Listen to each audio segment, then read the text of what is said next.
Hello friends, my name is Budiness, and today we'll be talking about romance books, reviewing them, and the next batch of books that I read. At the beginning of 2017, I set a goal to read from two genres that I don't normally turn to, and I chose romance and manga. I did a pretty good job dipping my toes into both genres, and I'm doing a good job keeping up with it in that I more regularly include those two things in my reading, perhaps especially romance. What I found, however, is that I have a very difficult time reviewing the romance books that I'm reading. I think this happens for two reasons. One, I feel like I don't have the vocabulary to express myself when it comes to reviewing romance books. There may be a portion of this that is more of a worry, an internalized thing than an actual thing, but I also think that there is a level of being exposed to other reviews and other readers that helps you gain the vocabulary you need to formulate your ideas. In a lot of ways, I'm still building my measure when it comes to romance. What are my best books? What are my favorite books? And what are the worst? I have such a small sampling at the moment that it can leave me a little bit at a loss when I'm reading new books. I was hesitant to talk about the ways that I'm still not super comfortable reviewing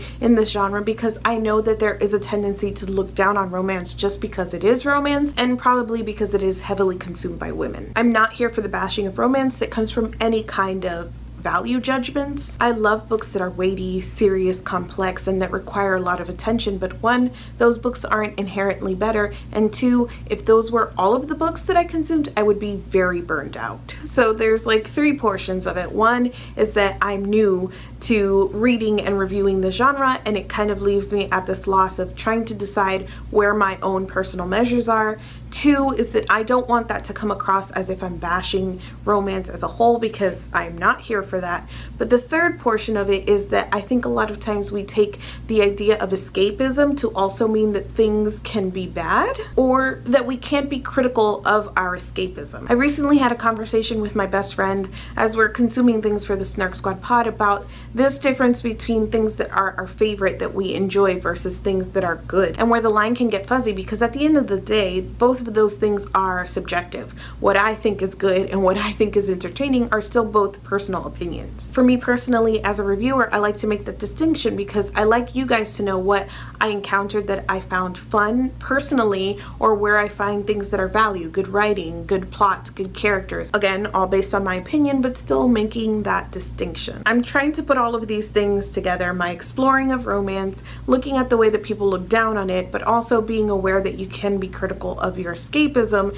and put them together in a way where I can figure out what works and what doesn't work for me. I still don't have very many answers, and I don't think it helps that I find myself turning to romance stories when I want a break, and the majority of the ones that I've consumed this year I consumed when I had the flu. For the most part, I find myself gravitating towards historical or Regency romances. I read them super quickly, usually in a sitting or two, but I'm finding that because I have a tendency to speed through them and want to consume them that way, that the stories aren't sticking with me. That was especially true during this time where I just wanted some comfortable reading. I wanted something that was going to make me feel better in a time where I was not feeling physically well at all. And I ended up reading 5 romance books back to back during that time. I read more books than that during like the 2 weeks, but I just read these 5 in a row. I'm going to do my best to remember and recount what my experience was with each of them, but again, I'm just kind of warning you guys that as I was reading this, I was like in and out of like fever dreams. Book number 16 was 9 Rules to Break When Romancing a Rake by Sarah Maclean. This is about a young unmarried woman who decides that she's going to make a list of rules to break, of social norms that she wants to go against and things that she wants to experience. And she enlists the help of a notorious rake to do so. I thought that the main character was pretty good. I really enjoyed that she had this idea of things that she wanted to experience and she wasn't easily swayed away from that. We see her pushing herself outside of her comfort zone and being really brave about doing these things that mean a lot to her personally. I thought the main love interest, Ralston, was better than most for the majority of this book. He doesn't display the typical douchey behavior that I've come across a number of times now as I'm reading my way through these kinds of books. At least not until the very end, where there is also again a super tropey like misunderstanding that tears the couple apart temporarily. It's just a tool, and you'll hear me talk about this as I'm talking about all of the books that I read. It's something that is often employed because you're trying to bring the tension into the couple kind of at the climax of the story, but this whole idea of like the misunderstanding and something that could be easily solved if they just decided to use their words. It's a tool that I do not like at all. It really frustrates me as a reader. Just use your words. In addition to all of that, I found that the ending was super rushed and it was a little bit weird, and that dampened what I thought was an above average beginning of the book, so I ended up giving it 3 out of 5 stars. Book number 17 was Potent Pleasures by Eloisa James. In this story, our main character Charlotte basically has like a one-night stand with a guy at a masquerade ball so that he never sees her face. Their paths end up crossing again 7 years later, and it turns out he's an earl and he's kind of wrapped up in his own drama. There are a lot of rumors going around about him, specifically about his virility. The earl doesn't remember her, and then so the whole question is whether this is the guy that Charlotte remembers or if it was somebody else entirely. I really loved the beginning of this book. I thought there was a thoughtfulness here and a detail there, the way that she was kind of bringing all these pieces of the stories with different characters and weaving them together. I really enjoyed, and I really was appreciating her writing style. That went downhill pretty quickly because the Earl, the main love interest in this, is awful. Charlotte does not at all deserve the kind of like verbal abuse that this guy dishes out on her, and then on top of that she turns into a doormat about it all. And all of this happens because she literally will not tell him where they first met, and I have no idea why. I don't understand. The entire thing hinges on her just explaining where they first met,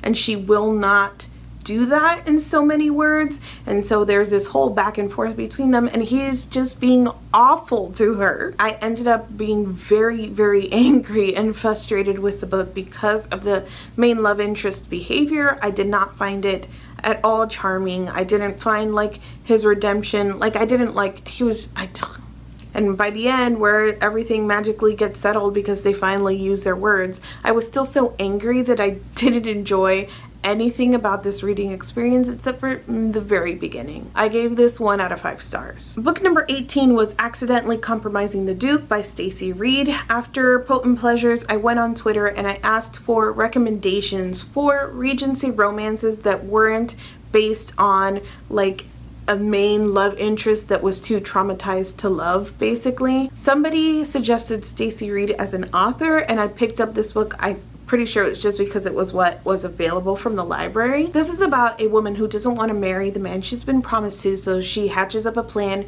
to be caught in a compromising situation with the man that she does want to marry, except for she lets herself into the wrong room and she ends up being found with the wrong person. This turned out to be about a man who is too traumatized to love. So while I enjoyed Stacey Reid's writing style, I think I will definitely pick up a book by her again. That's what this story is. It's just a man who had some kind of trauma in his past, so now he can't love, and the woman has to like win over his douchey cold heart. I really loved the main character in this, and that's kind of a pattern that emerges for me, is that I love the way that the women are written. I love the main characters, but not so much the love interest. So by the end, when all of the misunderstandings happen and the false assumptions are made and people are turned away in anger, I'm over it. It's definitely a trope, as I mentioned, that I quickly tire of. It's just not something that I personally want to read about, and so I ended up giving this like 2.5 out of 5 stars. Book number 19 was Lord Garson's Bride by Campbell, which I recently mentioned this book in the least popular books I've ever read video. It's about 2 childhood friends entering into a marriage of convenience. To summarize what I said in my previous video, this was also that guy too traumatized to love trope, but less than Accidentally Compromising the Duke. I really love that the proposal and the marriage happens very early on in the story, so you kind of get that out of the way as a plot point,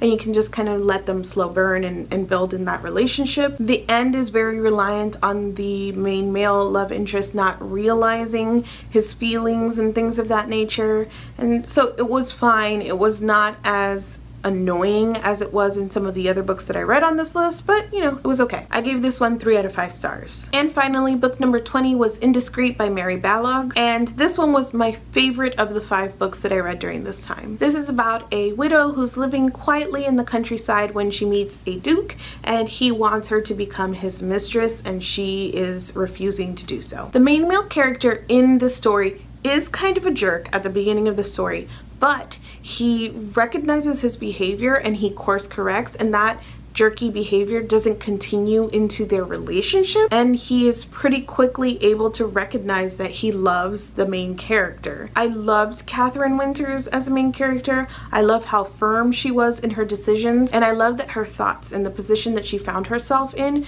was something that was still relatable to somebody, a modern reader. She thinks a lot about the way that her life became the way that it was, like she was thrown in the dirt basically because of men and because of the situation surrounding a specific man, and then she feels like she's waiting around in her life for another man to pick her up. So that reliance, you know, on, especially in the time period that this is, on just kind of waiting around for her life to happen. All of her thoughts around that I thought were interesting, which added something extra to the romance that is happening in this book. My problems were mostly with the end. There were a couple of weird developments at the end that felt a little bit rushed. They introduced some things that we just kind of like hand waved over, where I was like, wait, didn't that just happen? And the book just kind of rushes by it and doesn't acknowledge it. Overall though, this was entertaining and sweet, and like I said, definitely my favorite of the 5 that I read. So I'd give it 3.5 or 4 stars out of 5 stars. That's it for me today. I'm very curious if there are any books